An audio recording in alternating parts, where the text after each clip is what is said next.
안녕하세요. 전 이제 곧 고2를 바라보는 평범한 할머니입니다. 누구나 큰 어려움이나 말 못할 기구한 사연쯤은 가지고 있겠죠. 저 역시 이 세상에 미련을 두고 싶지 않을 만큼 가혹한 인생을 살았습니다. 살아갈 의지도 희망도 없었지만 지금은 또 다른 희망을 보며 살아가고 있습니다. 제 사연을 듣고 나면 지금 큰 어려움을 겪고 계실 분들에게 조금이나마 힘이 될 거라고 믿습니다. 그러니 제 이야기를 끝까지 잘 들어주세요. 저는 술, 담배를 하지 않는 성실한 남편에다 사이좋은 아들 삼형제를 두었죠. 아이들은 건강하고 구김없이 잘 자라주었고 각자 나름대로 하고 싶은 일을 찾아 사회생활도 잘했습니다. 어려서부터 손재주가 좋았던 첫째 녀석은 도기를 굽는 일을 했고요. 활달한 성격이던 둘째 아이는 늠름한 직업군인이 되었습니다. 특히 애교가 많았던 막내는 대기업에 입사해 열심히 직장 생활을 해나갔습니다. 그렇게 장성한 세 아들 녀석은 모두 다 곱디고 온 색시들을 맞아 아기도 낳고 알콩달콩 잘 살았습니다. 심성착한 며느리 셋과 손주놈들만 7이었으니까 전 얼마나 다복한 사람이었겠어요. 우시장 경매일을 했던 남편은 경매사로 이름이 나 있어서 각 지역 우시장에서 제일 먼저 찾는 경매사였습니다. 먹고 살 일 걱정 없고 자식들 모두 건강하게 행복한 가정을 꾸리며 잘 살고 있으니 더 이상 바랄 것이 없었죠. 그런 제게 불행이 닥친 건 15년 전쯤이었습니다. 큰아들은 도자기나 접시, 밥그릇 같은 걸 빚으며 전시도 하고 판매도 했죠. 큰 벌이는 되지 못했어도 좋아하는 일을 하니까 얼굴엔 늘 웃음꽃이 피어 있었습니다. 큰 며느리와도 금술이 좋아서 애도 셋이나 낳고 잘 살고 있었죠. 큰아들 내외는 제가 사는 곳에서 멀지 않은 곳에다 작은 작업장을 짓고 살았는데요. 아무래도 가깝게 사니까 다른 자식들보다 얼굴을 자주 보고 살았지요. 속 깊은 큰며느리는 제게 자주 들러 이런저런 일손을 도우며 말동무도 되어주었습니다. 어머니, 나희 아빠가 이거 어머니 가져다 주래요. 아유, 또 웬 밥그릇이야. 걔가 준 것만 해도 찬장에 차고 넘치는데. 그냥 모르는 척 받으세요. 가마에서 잘 구워진 그릇이 나오면 애처럼 얼마나 좋아하는데요. 그때마다 어머니 몫으로 한두 개씩 꼭 빼놓는다니까요. 정말 효자예요, 효자. 그러니 걔가 잔정이 많아서 그래. 어디 한번 보자꾸나. 아유, 빛깔 참 곱구나. 이번 것은 정말 잘 만들었네. 평소 큰애 내외는 잘 만들어진 그릇을 들고 저희 집에 자주 드나들었어요. 밥도 자주 같이 먹었고 일손이 부족할 때면 소매를 걷어붙이고 나서기도 했습니다. 할아버지를 잘 따르던 손주 녀석들은 장이 설 때면 할아버지를 따라 우르르 우시장에 구경을 갔고요. 덕분에 저희 집에는 애들 웃음소리가 끊이지 않았습니다. 장가를 보낸 세 아들 모두 다 귀했지만 특히 큰애는 곁에 두고 살아서인지 더 살가웠습니다. 어느 날 큰애들이 제게 기쁜 소식을 전하더군요. 어머니, 나희 아빠한테 아주 좋은 일이 생겼어요. 좋은 일? 무슨 일인데?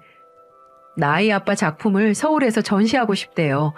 그럼 이 사람 작품을 찾는 사람들이 많아질 거예요. 이게 얼마나 좋은 기회인데요. 그래, 그거 참 잘 됐구나.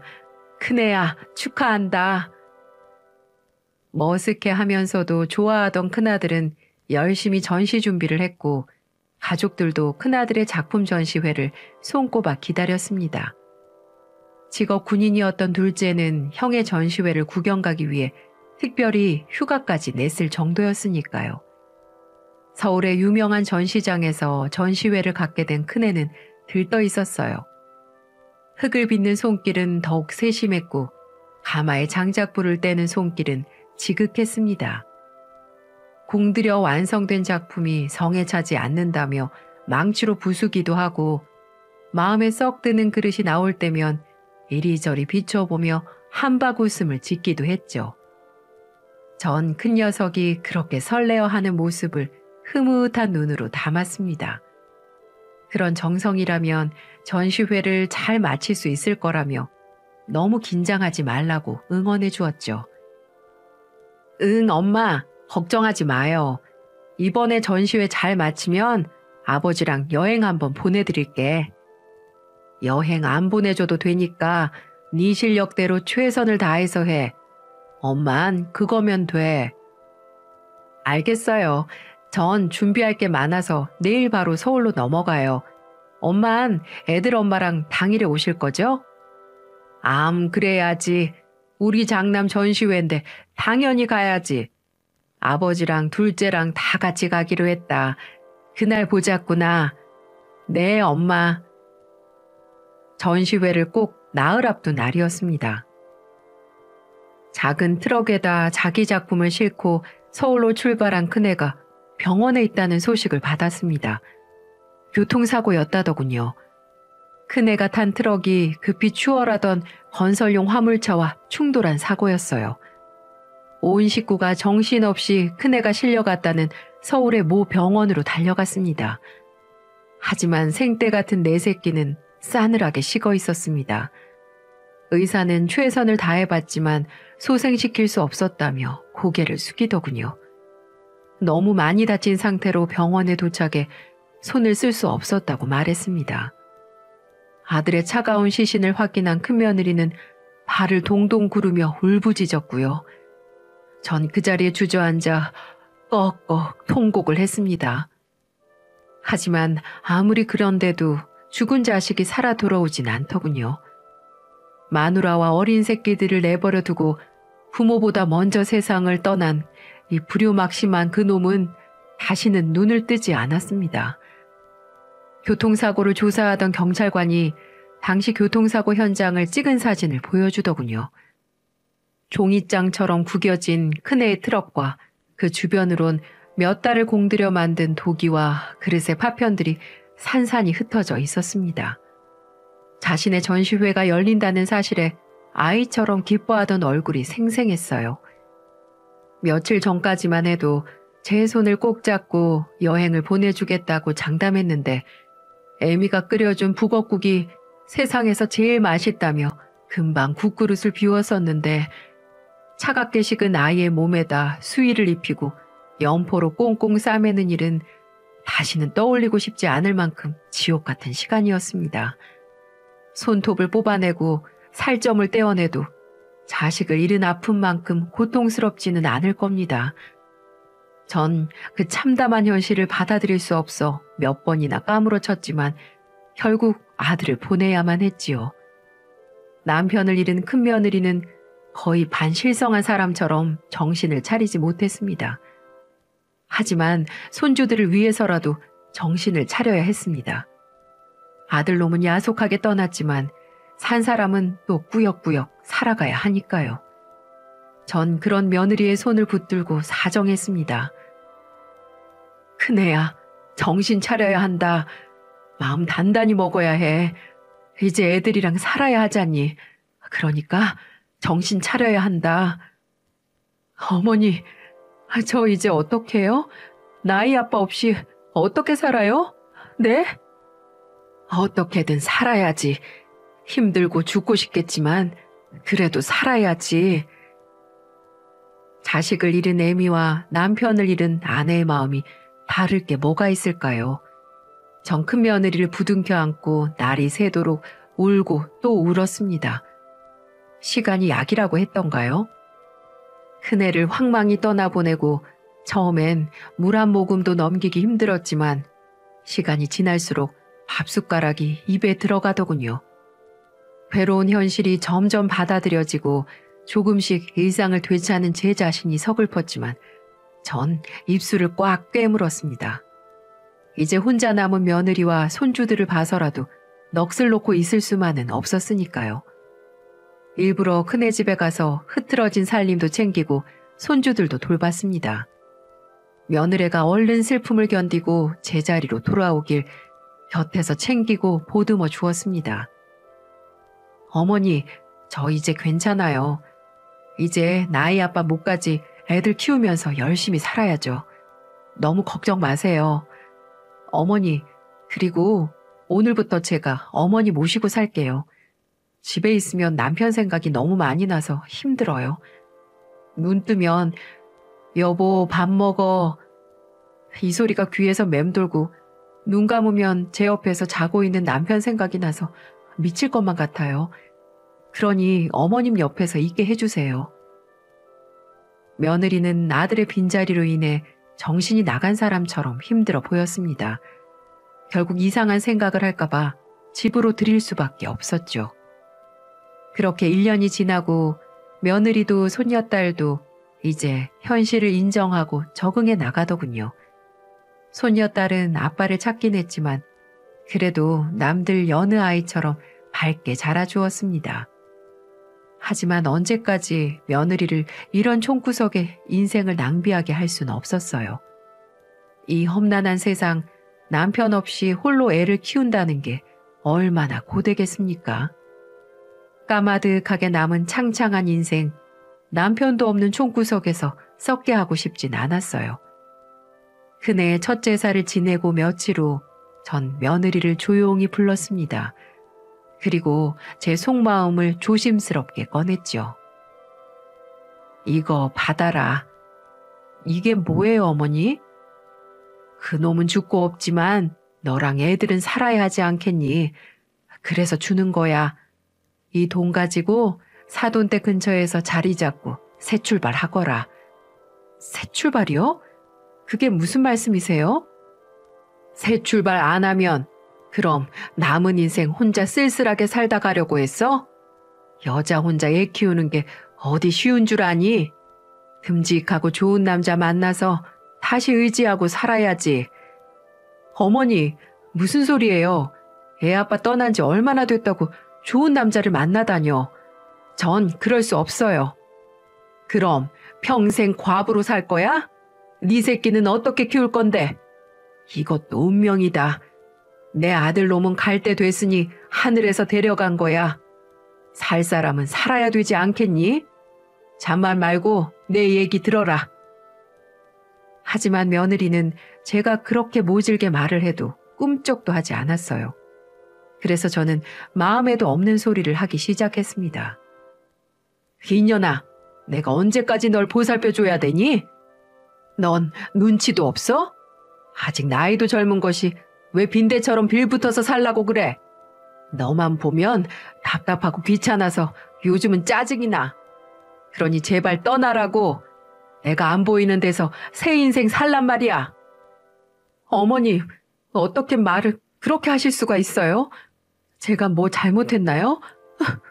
말씀해 주세요. 그럼 제가 고칠게요, 어머니. 그런 거 없다. 사람이 싫은데 이유가 있니? 나도 이제는 말년을 속 편히 지내고 싶어서 그래. 그러니 당장 떠나라. 그게 나를 위하는 길이야. 저는 이렇게까지 말하면서 며느리의 가슴을 찢어지게 했습니다. 결국 며느리는 저를 복잡한 눈빛으로 보더니 밤새 눈물을 흘리다 아침 일찍 짐을 싸서 집을 떠나버렸습니다. 그러면서 제게 마지막이라면서 큰 절을 올리는데 얼마나 가슴이 아팠는지 몰라요. 얼마나 눈물을 흘리며 오열했는지 모릅니다. 며느리도 울고 저도 울고 손녀도 울고 정말 가슴이 너무 메어와 미칠 것만 같더군요. 흰눈이 펄펄 내리던 날이었습니다. 큰 며느리가 허연 입김을 날리며 제게 마지막 인사를 하더군요. 아버님, 어머님 건강히 잘 계세요. 나이랑 승희 제가 잘 키울게요. 그래, 우리 걱정이랑 말고 애들이랑 잘 살아야 한다. 네, 어머니. 남편을 비롯해 남은 가족들은 큰며느리가 고향을 떠나는 것에 아쉬워했지만 박복한 며느리 인생 응원해주는 마음으로 눈물로 잘 살라고 배웅을 해주었죠. 그렇게 큰며느리는 사돈댁이 있는 서울로 이사를 갔습니다. 그리고 적응을 잘하고 살까 걱정했지만 며느리는 용케 괜찮은 직장도 잡고 잘 사는 듯 보였어요. 아이들은 사돈들이 봐주신다고 하니 안심이 되었고요. 전 제겐 딸과 다름없는 애를 떠나보내려니 하루라도 잠을 제대로 청해본 적이 없었네요.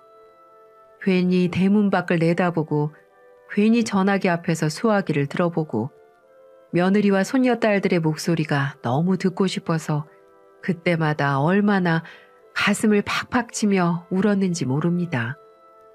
하지만 전 진심으로 며느리가 좋은 남자를 만나 잘 살길 바랬습니다. 그렇게 전 첫째 내외를 가슴에 묻고 살아가야 했어요. 며느리는 간혹 연락이 오곤 했지만 절대 찾아오지 말라고 했죠.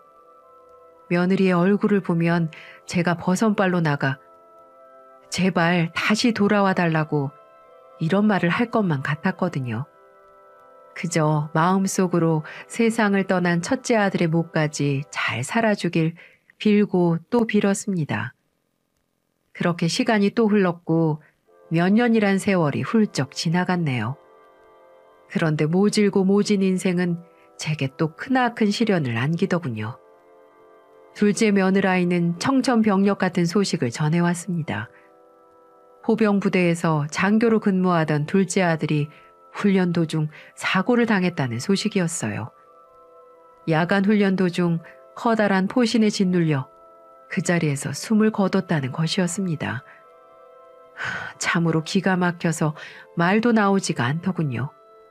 큰 아들을 잃은 지 5년도 되지 않았는데 작은 아들까지 잃어버리고 만 것이었죠. 둘째 며느리는 작은 애의 시신을 보고 졸도를 했고 남편과 셋째는 작은 애를 봐야겠다는 저를 극구 말렸습니다. 병원에 온 군 관계자 말에 따르면 포 사격 훈련 중 결함으로 움직이지 않는 포를 살피다가 그만 참혹한 사고를 당했다고 말했습니다. 수십 톤에 이르는 포에 짓눌려 숨을 거둔 애를 몇 시간 동안이나 빼내지 못했다는 말은 또 한 번 제 가슴을 무너뜨렸습니다. 얼마나 아팠을까요? 또 얼마나 무거웠을까요? 너무나 참담한 마음에 소리내서 울지도 못했습니다. 큰아들을 잃은 상처가 이제 조금 아물고 있었는데 둘째마저 그런 고통 속에서 죽어갔다고 생각하니 제 심장을 도려내는 것 같이 아파오더군요. 어머니, 괜찮으세요? 이게 무슨 일이에요? 어머니. 서울에 살던 큰며느리가 한달음에 달려왔더군요. 전 그제서야 그 애를 붙잡고 꺼이꺼이 울음을 쏟아냈습니다. 둘째는 자신이 군인이라는 것에 늘 자부심을 갖던 아이였죠. 어릴 적에도 자기는 씩씩한 군인이 될 거라고 입버릇처럼 말하던 아이였어요. 이제 장기 근무를 마치고 제대를 얼마 앞두지 않았습니다. 제대를 하면 고향으로 내려와 집안 농사와 아버지 하는 일을 배우겠다고 말하던 착한 아이였어요. 코가 오똑하고 초롱초롱한 큰 눈을 가진 미남이었지요. 아버지를 닮아 키도 훤칠했고 덩치도 듬직한 아이였습니다. 그런 녀석이 좁디 좁은 관에 들어가 한 줌의 재가 되어 나오는데 전 제 온몸이 갈기갈기 찢겨나가는 듯한 아픔을 느꼈습니다. 예전에 겪은 일이라서 덜 아픈 게 아니라 아물지 않은 상처를 시뻘겋게 달궈진 인두로 지지는 것과 같았죠. 내 팔자는 왜 이렇게 생겨 먹은 건지 하늘도 원망스럽고 조상도 원망스러웠습니다. 자식을 둘이나 잃은 애미가 살아서 무엇하나 용기만 있다면 어디 높은 절벽 끝에 서서 떨어져 죽고 싶은 심정이었죠. 큰며느리는 정신이 반쯤 나간 저와 둘째 며느리를 세심하게 챙겼습니다. 남편을 잃은 아픔을 먼저 겪은 그 애는 둘째를 보듬으며 진심으로 위로를 해주었죠. 그렇게 둘째 아들의 장례를 치르는 동안 첫째 며느리는 제 곁에서 한시도 떨어지지 않고 저를 보살피더군요. 어머니, 나이 아빠 갈 때 어머니가 그러셨잖아요. 그래도 살아야 한다고요. 정신 똑바로 차리고 살아야 한다고 그랬잖아요. 어머니, 정신 차리셔야 해요. 너무 아프고 힘드시겠지만 그래도 기운 차리고 살아야 하잖아요. 저는 큰애의 손을 꼭 붙잡고 넘어지지 않으려고 애를 썼습니다. 한 걸음을 떼는 것조차 너무 힘들었지만 그 애한테 의지를 하며 겨우 숨을 쉴 수가 있었어요. 자식을 둘씩이나 잃은 애미가 숨을 쉬고 산다는 것이 죄스러웠지만 제 엄마 손을 놓지 않는 손주들을 보니 가슴이 먹먹해지더군요. 목숨줄이 붙어 있는 게 죄라면 죄겠죠. 전 어떻게든 슬픔을 딛고 일어서야만 했습니다. 팔자가 드센 시어머니 때문에 며느리들이 과부가 됐다는 생각이 지워지지가 않더군요. 하지만 그래도 살아야 했습니다. 작은 애를 하늘로 보내고 난 뒤 둘째 며느리가 제게 말하더군요. 어머니, 저 애들 데리고 외국에서 살 생각이에요. 여기선 그 사람 생각나서 더 이상 살지 못하겠어요. 그곳에서 애들 영어도 가르치고 저도 마음 다 잡고 살려고요. 그래, 잘 생각했다. 그런 곳에서 애들 키우면서 바쁘게 살아. 그래야 버틸 수 있다. 잘 생각했어. 내가 미안하구나, 둘째야. 다 이 애미가 못나서 그런 거야. 그래서 벌 받는 거야. 가서 손주 데리고 다 있고 잘 살아. 몸은 떨어져 있어도 난 너희들을 영원히 잊지 않을 거야. 어머니. 둘째가 이 고국을 떠나 외국에서 살겠다는 결정이 왜 아쉽지 않았겠습니까? 이제 자주 볼 수 없는 작은 애 대신 손주 얼굴 보며 먹먹한 마음을 달랬는데 이제 그마저도 할 수 없게 된걸요. 하지만 둘째 며느라이도 첫째 며느리처럼 제 인생 살아야죠.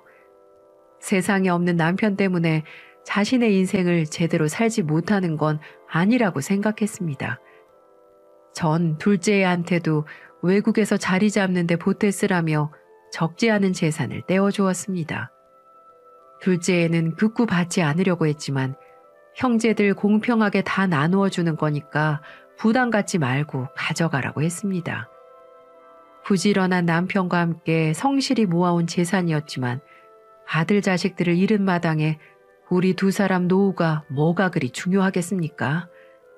그저 홀로 남은 며느리들과 손주들이 걱정 없이 잘 살기만을 바랬습니다. 여러분, 저처럼 팔자가 사나운 늙은이도 드물겠지요? 찢어지게 가난한 남자한테 시집와서 지독한 고생 끝에 겨우 살만해졌습니다. 이제 아들 며느리들 건강하고 행복하게 사는 모습 보면서 살길 바랬는데 그 작은 희망도 산산조각 나버렸으니까요. 여기까지 사연을 들으신 분들 중 너무나 가혹한 불행이지만 그래도 힘내라는 위로의 말을 전하고 싶은 분들이 있을지도 모르겠습니다. 그렇습니다. 눈에 넣어도 아프지 않을 두 자식을 잃었지만 그래도 전 이 악물고 버텼어요. 자식을 잃은 아픔 때문인지 하루가 다르게 늙어가는 남편은 더 이상 우시장을 나가지 않았습니다. 당연한 일일지도 모르죠. 남편이라고 아프지 않을 리가 없을 테니까요. 자식 자랑을 입버릇처럼 하고 다녔던 그 사람에겐 첫째와 둘째의 연이은 죽음은 견디기 힘들 만큼 큰 아픔이었을 겁니다. 하루하루 독한 술로 버티는 남편을 타박하지 않았습니다. 그렇게라도 힘든 현실을 견딜 수 있다면 차라리 그 편이 나을지도 모르니까요. 첫째와 둘째를 그렇게 보내고 10년쯤 흘렀습니다. 영원히 아물지 않을 상처의 고통이 조금은 익숙해질 무렵이었죠. 그런 제게 또 한 번의 절망이 닥칠 거라곤 꿈에도 생각지 못했습니다. 이제 더 이상의 불행은 없을 거라고 전생에 무슨 죄를 지었는지는 모르겠지만 이제 죄값을 다 치른 것이란 제 막연한 생각은 처참하게 깨어져 버리더군요. 중년이 된 셋째는 이제 제게 유일하게 남은 아들이었죠. 저는 셋째마저 잃을까봐 하루에 2통, 3통씩 전화를 해보고 시도 때도 없이 찾아가곤 했습니다. 이제 셋째는 우리에게 남은 유일한 희망이었으니까요. 대기업에서 부장도 돼 능력도 있는 아들이었고 첫째, 둘째 빈자리를 대신해 헛헛한 제 마음을 참 많이 달래주던 듬직한 아들이었습니다. 하지만 하늘은 제 셋째에게도 많은 시간을 주지 않았습니다. 어느 날 밤 7시 셋째에게서 전화가 오더군요. 어머니, 식사는 하셨어요? 당뇨약은 잘 챙겨 드시고 계시죠? 당뇨 그거 합병증도 오는 무서운 병이니까 음식 조절 잘 하시고 약도 잘 챙겨 드셔야 되세요. 아시겠죠, 어머니? 오냐. 덕분에 아주 잘 먹고 있어. 너는 어디 아픈 데 없지? 너도 건강 챙기고 우리 아들 언제나 엄마가 사랑한다. 어머니, 저도 사랑해요. 또 연락드릴게요, 어머니. 그렇게 통화를 했습니다. 하지만 또 연락한다는 아들은 그 전화가 마지막이었어요. 퇴근하고 집에 가면서 제게 전화했던 아들은 급성 심근경색이라는 몹쓸 병에 걸려 심장이 멈추고 말았습니다. 시민들이 발견해 119에 신고를 했지만 골든타임이 이미 지나가 버린 후였어요. 이제 하나밖에 남지 않은 아들마저 죽고 말았습니다. 이 마지막 아들 때문에라도 버티고 살았는데, 이 아들 때문에라도 숨을 쉴 수 있었는데, 하늘은 제 마지막 남은 희망마저 뺏어가 버리더군요. 저처럼 제 목숨과도 바꿀 수 없는 자식을 셋이나 잃은 애미가 몇이나 될까요? 그런 아픔을 연거푸 겪게 되면 그 아픔에 적응이 되는 것이 아니라 몇십 배로 커집니다. 더 이상 일어설 힘도 숨을 쉴 수 있는 힘도 없을 만큼 말이죠. 지금도 셋째의 장례를 어떻게 치렀는지 기억이 나질 않습니다. 조문객이 다녀가고 빈 빈소의 음울한 기운만이 어슴풀에 떠오를 뿐이네요. 첫째 며느리는 외국에 사는 둘째 며느리가 오지 못할 거라는 말과 함께 끝까지 제 곁을 지켜주었습니다. 또다시 무너지려는 절 억지로 붙들고 버팀이 되어주었죠. 갑작스레 남편을 떠나보낸 셋째 며느라이에게도 첫째의 위로가 큰 힘이 되었을 겁니다. 전 막내 아들을 보내고 난 후 셋째 며느리한테도 남은 재산을 주었습니다. 그리고 이제 모든 인연을 끊고 남편과 남은 생을 보낼 거라고 다짐했죠. 그것이 제가 할 수 있는 유일한 일이라고 생각했습니다. 며느리들에게 이젠 연락하지 말고 살라고 말하며 모질게 굴었죠. 제 가혹한 팔자에 아무도 휘말리지 않기를 바랬습니다. 물론 착한 며느리들이 제 말을 곧이곧대로 들을 리가 없겠죠. 제게 연락도 자주 했고 자기들끼리 소식을 주고받으며 사는 것 같더라고요. 하지만 그럴수록 저는 더 단호하게 밀어냈습니다. 부디 더럽게 사나운 시댁팔자의 그늘에서 벗어나길 원했거든요. 그렇게 또 4년이란 세월이 흘렀고요. 작년에는 술독에 빠져 살던 영감마저 보내고 말았습니다. 말기암 진단을 받은 남편은 마지막 눈을 감는 순간 이제야 아들놈들을 보러 간다며 희미하게 웃더군요. 임자, 먼저 가게 돼서 미안하구려. 사는 게 참 고통이었는데 이제는 고통 속에서 벗어날 수 있을 것 같아. 하늘에서 첫째, 둘째, 셋째 먼저 만나고 있을 테니 너무 힘들면 언제든지 와. 고맙소. 저는 남편의 마지막 말을 듣고 얼마나 오열했는지 실신을 해버렸습니다.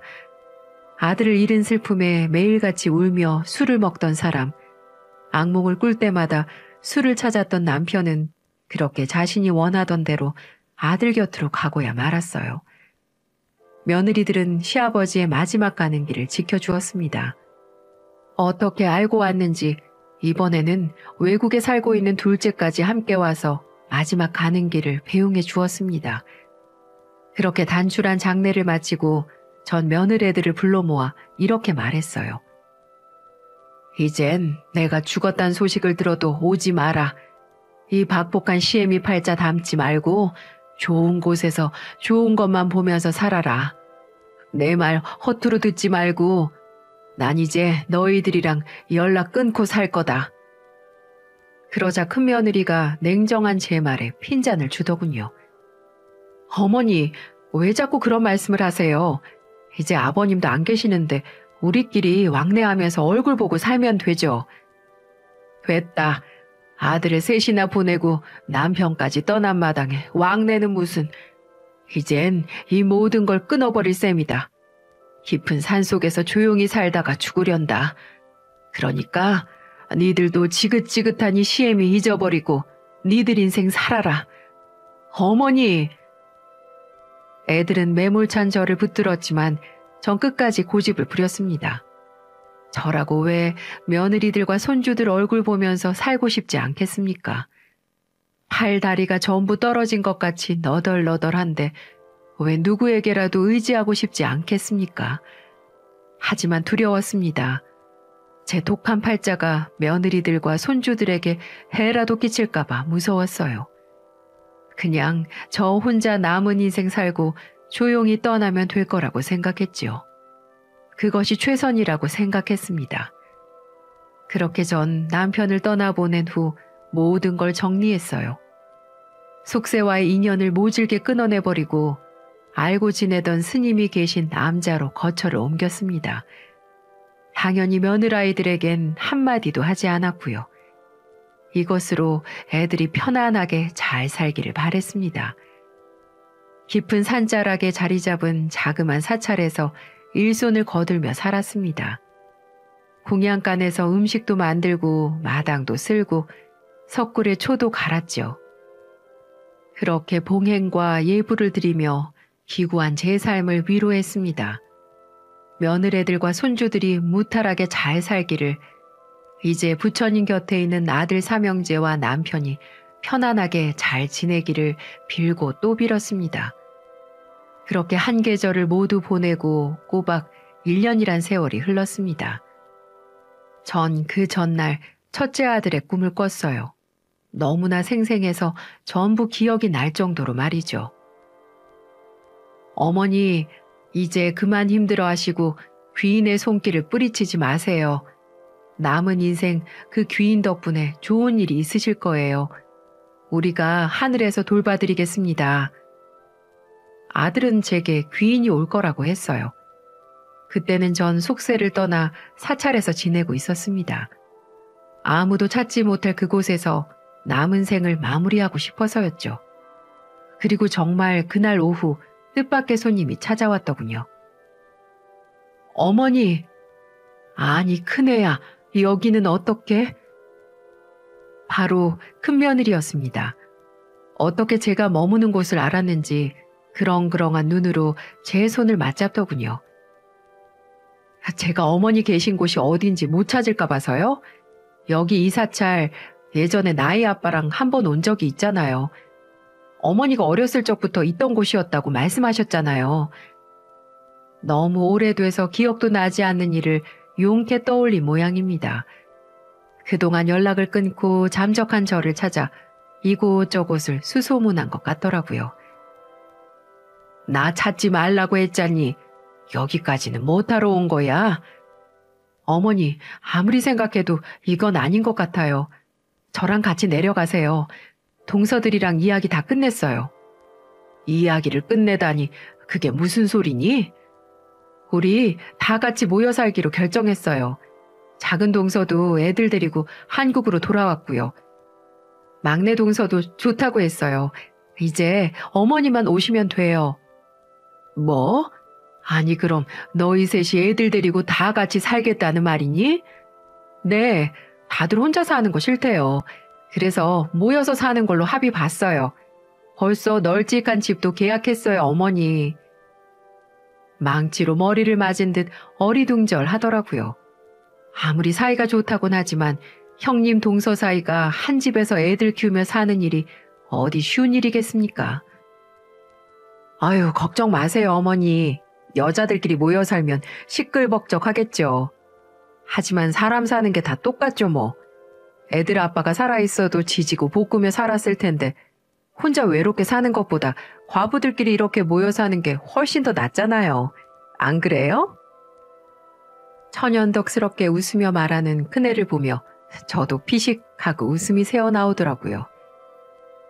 어머니, 이제 우리 마음의 상처 다 잊어버리고 함께 웃으면서 살아요.